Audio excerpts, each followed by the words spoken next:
how and when to use a red light lamp. Even though sunlight is the best medicine, the modern environment we live in doesn't offer the best logistics for greeting it every morning and bidding it farewell each night, which would be ideal for our health. Maybe the city buildings block it. Perhaps you have to walk a lot to see it, and this wastes your time. Perhaps. What can you do about the situation to be able to see the sun?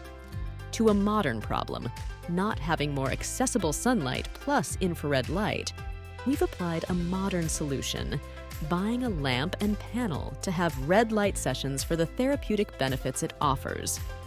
There are already more than 7,000 scientific studies praising red and infrared light. But the truth is, they do a terrible job describing the conditions to which they exposed the subjects, so we can extrapolate it to the average user. They would have to detail when, times per day, per week, time of day, how long, how, what wave settings, how to protect ourselves, etc. Where, which body parts, at what distance.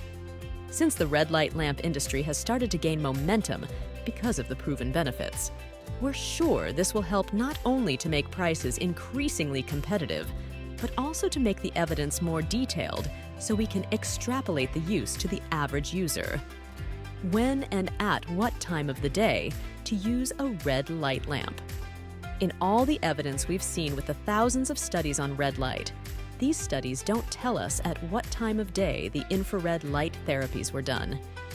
But we can assume that, as in most studies, subjects go to a clinic Monday through Friday until 6 p.m. at the most, which leads us to speculate that we can probably use our lamp at any time of day and get these benefits mentioned in the studies. For how long? In most red light lamps, you can stay for 20 minutes on average at a distance of 50-60 cm, but in less powerful devices, this range would be 40 minutes because it's somewhat less potent. How many times a week? You can perfectly use it once a day for overall health, although there don't seem to be any problems with using them twice a day or even 3 times. However, keep in mind that you have to wait at least an hour between sessions. Where to use a red light lamp. At what distance from the body? About 40, 50, 60 centimeters is the ideal distance for the red and infrared NIR rays to distribute evenly throughout your body. If it were farther away, you would have to consider that it would be necessary to spend more time in the session for it to be effective. Which part of the body to expose? Larger body surfaces are better. If you have a large panel, it's possible to cover the entire body. But if, on the contrary, you have a small lamp, you can aim at the stomach, chest, or even the back. Can I aim at the testicles? For those of you who are men, you're probably wondering if you can expose your testicles so cheerfully. There's evidence of an increase in testosterone and libido. But caution is needed because some studies have also shown damage to the testicles of rats, although it was due to excessive exposure to red light. Keep in mind that these studies do a terrible job of informing about the dosage used, parameters, etc. Everything points to the fact that it is possible and that it has a positive effect on testosterone and libido when exposed to this therapy. But since we have little evidence, caution is needed not to irradiate that area too much if done. Can I overdose? Not exposing yourself enough to red light has a harmful effect, but doing it too much also does. From the evidence analyzed, overexposing to red light with higher doses than recommended doesn't seem to be harmful to the body. It's just less effective. We have to take into account that since we have different tissues at different depths of our body, it could happen that to obtain the optimal dose of red and infrared light for one tissue, another tissue needs to obtain certain excess. Although for the whole body instead of specific tissues, we know less about how this supposed response curve to a certain dose is. Do I need protective glasses? Just like with the skin, damage can come from excess exposure dosage. If you expose yourself to too much intensity with the light, or if that light is too prolonged, then a thermal effect would be created, making our eyes much more sensitive. A typical recommendation is not to look directly at the LEDs of the machine for prolonged periods of time, looking to the side, similar to sunrises and sunsets, not looking directly at the sun, but more like sideways or at the horizon.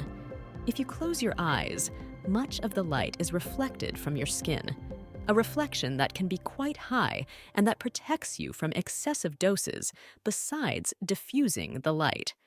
It's true that the individual factor exists. You may have discomfort in your eyes if, for example, you are photosensitive. If you have migraines or eye-related issues, then it would make sense for you to wear glasses or protection to increase your comfort. Maybe some of you have read somewhere that it can cause cataracts, but if you do a quick search, you'll see that they're just rumors. Cataracts come from overexposure and UV radiation because blue light has more of a photochemical breakdown. On the other side of the scale, this concern becomes something like hope when we see studies that even talk about the ocular improvement of participants who were exposed to infrared light frequencies in the lowest range emitted by these lamps. Younger subjects didn't see much improvement, but older ones did have a 20% improvement in color detection and an improvement in rod sensitivity, photoreceptors in the retina. We have guides like the International Electrotechnical Commissions, which mention that for our eyes to be safe, the limit would be 57 milliwatts per square centimeter for less than 100 seconds. Remembering that they are referring to directly looking at that light for 100 seconds.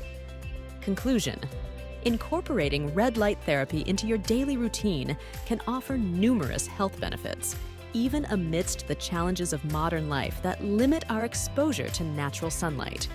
While the specifics of usage may vary, with considerations such as timing, duration, and distance from the body, the evidence overwhelmingly supports the therapeutic potential of red and infrared light. From enhancing overall well-being to potentially improving specific health markers like testosterone levels and ocular function, red light therapy presents a promising avenue for optimizing health.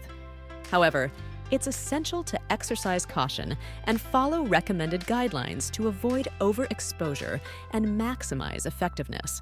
Protective measures, such as not to look directly at the LEDs and adhering to recommended session durations, can help mitigate potential risks. As research continues to uncover the myriad benefits of red light therapy and technology advances, it's likely that access to and understanding of its applications will only continue to grow, offering individuals a valuable tool for supporting their health and vitality in today's modern world.